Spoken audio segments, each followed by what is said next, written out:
Hello everyone, welcome to my channel the Vinod education. आज हम लोग बात करेंगे सांख्य दर्शन के बारे में। ठीक है, कि सांख्य दर्शन होता क्या है और इसमें कौन कौन से कॉन्सेप्ट आते हैं।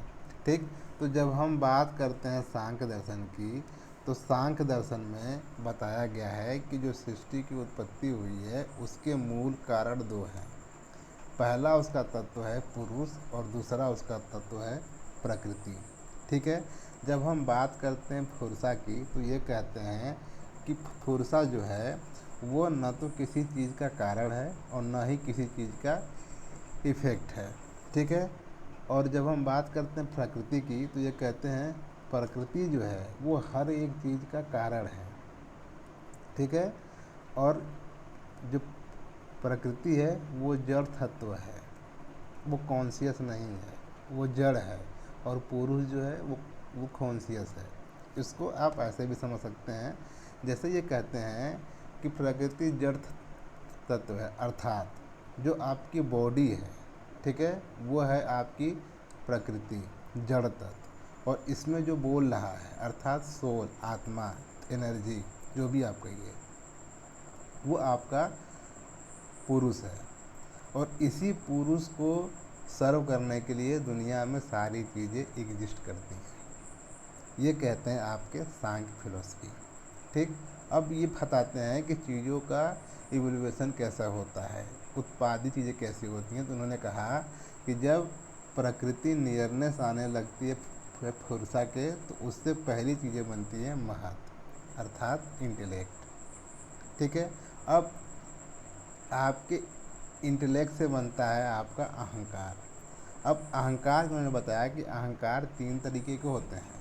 पहला आपका सत्वा, दूसरा आपका रजस और तीसरा आपका तमस। ठीक है, अब इन्होंने कहा कि जब रजस डोमिनेट करता है सत्वा की तरफ, तो उससे तीन चीज़ें बनती हैं। पहला आपका माइंड, दूसरा आपका सेंस ऑर्गन ज्ञानेंद्रियाँ, और तीसरा आपका कर्मेंद्रियाँ। ठीक है, ऐसे ही जब रजस डोमिनेट करता है तमस की तरफ, तो आपके दो चीज़ें बनती हैं। पहला आपका बनता है तन मंत्रा, ठीक है, और दूसरा आपका बनता है महाभूतास।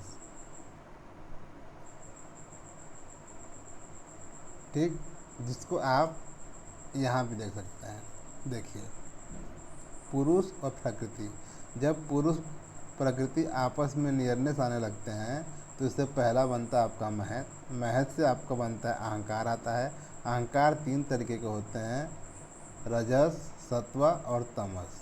ठीक, अब जब रजस डोमिनेट करता है सत्वा की तरफ, इससे आपके तीन चीज़ें बनती हैं, माइंड, सेंस ऑर्गन्स 5 और 5 एक्शन ऑर्गन्स। ठीक, ऐसे ही जब रजस डोमिनेट करता है थर्मस की तरफ, तो आपको दो चीज़ें बनती हैं, 5 तन्मंत्रा और 5 महाभूतास। ठीक, ये इनके क्लासिफिकेशन हैं आपके 25 एलिमेंट के। इसी को हम बोलते हैं मेटाफिजिक्स। ठीक है, जिसमें इन्होंने बताया कि मेटाफिजिक्स के अंतर्गत सांख्य फिलोसफी ने रखा कि मेटाफिजिक्स जो इसकी है, इसमें इन्होंने रखा कि हर एक व्यक्ति को 25 तत्वों का ज्ञान होना चाहिए। ठीक है, तभी वो अपने सफरिंग को ओवरकम कर सकता है। जिसमें कि इसके जो मूल दो तत्व हैं, पुरुष और प्रकृति, इन दोनों के बीच में भेद पता होना चाहिए कि पुरुष कौन है और प्रकृति कौन। ठीक है, कि पुरुष कौन है और प्रकृति कौन है, इसके बारे में जब आपको भेद पता रहेगा, तब आप अपने सफरिंग को ओवरकम कर सकते हैं। ठीक, उसके बाद इन्होंने बात की इपिस्टेमोलॉजी की। इपिस्टेमोलॉजी ने बताया कि ज्ञान प्राप्त करने के तीन साधन हैं। पहला आपका प्रत्यक्ष, अनुमान और शब्द। प्रत्यक्ष के अनुसार इन्होंने बताया कि जो ज्ञान आप अपने सेंसरी ऑर्गन्स द्वारा प्राप्त करते हैं, परसीव करते हैं, वो साधन है आपके ज्ञान प्राप्त करने का। दूसरा आपका है अनुमान, जैसे कि आप अनुमान लगाएंगे, जैसे अगर कहीं धुआं उठ रहा है तो वहाँ आग लगी होगी, ये क्या है, आपका अनुमान है। और तीसरा आपका आता है शब्द, शब्द के अनुसार उन्होंने बताया कि आप शब्द के माध्यम से ज्ञान प्राप्त कर सकते हैं। शब्द मतलब टेक्स्टोनॉमी, मतलब जो शब्द के रूप में ज्ञान है, अर्थात जो आपके रिचुअल्स, आपके फिलोसॉफिकल, जो आपके बुक्स हैं, कॉन्स्टिट्यूशनल जो बुक्स हैं, उसमें जो ज्ञान दिया गया है उसके द्वारा आप ज्ञान की प्राप्त कर सकते हैं। ठीक, अगला ये बताएं मूल मीमांसा एक जियोलॉजी। इन्होंने कहा कि दुनिया में केवल 3 दुख है। पहला आपका है आध्यात्मिक, दूसरा है आदि भौतिक और तीसरा आपका है आदि दैविक। ठीक, आध्यात्मिक का मतलब जो आपके मन और शरीर से उत्पन्न होता है, ठीक है, मेंटल पेन और फिजिकल पेन, वो होता है आपका आध्यात्मिक। आदि भौतिक मतलब सांसारिक ज्ञान, किसी ने कुछ बोल दिया, उसको माइंड में रख के चल रहे हैं, उससे जो सफरिंग होती है वो होती है हमारी आदि भौतिक।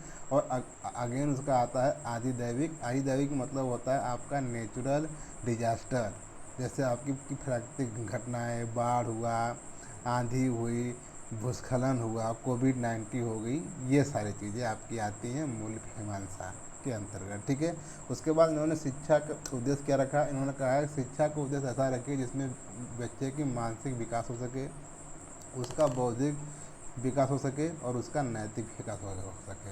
अब नैतिक में उन्होंने कहा कि बच्चे का नैतिक विकास कैसे होगा, उन्होंने कहा कि धारणा, ध्यान और समाधि द्वारा। धारणा का मतलब ये होता है कि व्यक्ति किसी भी चीज़ को धारण कर ले कि मुझे ये करना है, देन उस पर ध्यान दे, उस पर अटेंशन दे और इस तरीके से उसमें खो जाए कि पूरी तरीके से अपने फिजिकल और मेंटल लेवल पे उस स्टेट में रहे, वो होता है आपका समाधि। ठीक, उसके बाद आपके आते हैं इसके शिक्षक। शिक्षक सांख्य दर्शन के अनुसार कैसा होगा कि शिक्षक आपका मार्गदर्शक होगा, फैसिलिटेटर होगा। और छात्र की 3 क्वालिटी होनी चाहिए, धारणा, ध्यान, समाधि। और अनुशासन जब ये बात करते हैं तो कहते हैं कि अनुशासन आत्म अनुशासन होना चाहिए। ठीक है, तो आई होप कि आपको समाख्या स्कूल ऑफ फिलोसफी पूरी तरीके से समझ में आ गई होगी। अब हम मिलेंगे अगले लेक्चर में। अगर आपको वीडियो इन्फॉर्मेटिव लगे तो चैनल को प्रमोट करना न भूलें। धन्यवाद।